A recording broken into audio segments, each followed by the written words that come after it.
Morning coffee and watching the sunrise from a beautiful lake sounds like the dream life. Yes, it sure does. Folks in one neighborhood off Lake Houston say they cannot enjoy their scenic views because of a huge mess right out their back door. So they called our investigator, Amy Davis, for help. Here she is. Good morning. Yeah, good morning. I mean, we've heard about these messes before, but several people in the Crosby area called us after they say they've tried everything else.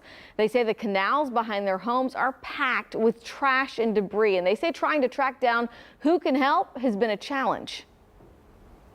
Sludge, 4 or 5 feet worth of sludge that stinks, and it's trash.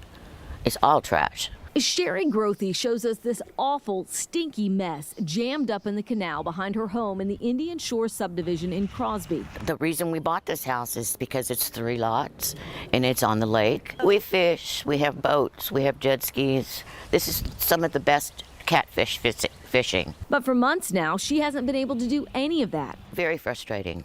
And the smell is... KPRC's Devin Clark talked with nearby neighbor Brian Stevens. I found everything from tires to oil cans. Just like Grothy, Stevens can't figure out how to get help. Nobody claims it.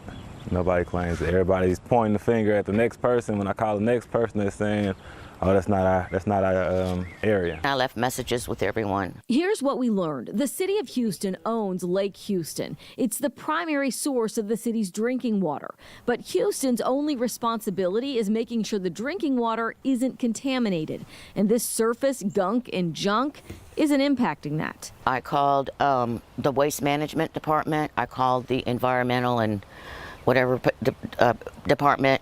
I called TCEQ. We called Mayor Pro Tem Dave Martin in City Council District E. His staff told us they were also shocked to learn cleaning Lake Houston has always been a volunteer effort by members of the community.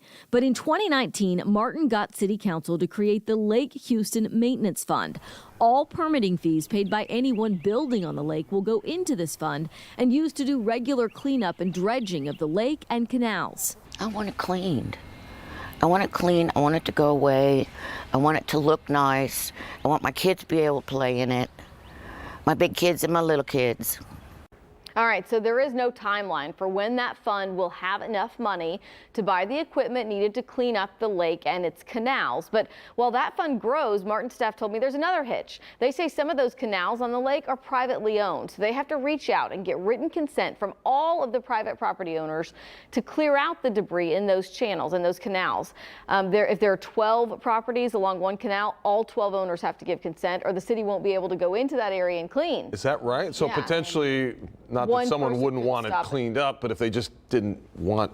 Yeah, or whatever. they didn't sign it, or they couldn't track them down. So Oh, man. if you have not heard from the city, from District E, you can reach out to them because they're supposed to be sort of leading that effort to reach out to everybody who owns property along all those canals. At last check, at Friday, there was like $113,000 in that account, but it takes millions. The last time that lake and those canals were cleaned up was after Hurricane Harvey, and it was a multi-million-dollar project. So yeah, 5 years more or less ago. And Yeah. Yeah. Hoping for some resolution there. Right, yeah. And don't be that guy. Say yes to that cleanup. Right. The owners out there got to agree on it. Like a hung jury. Thank you for Yeah. that.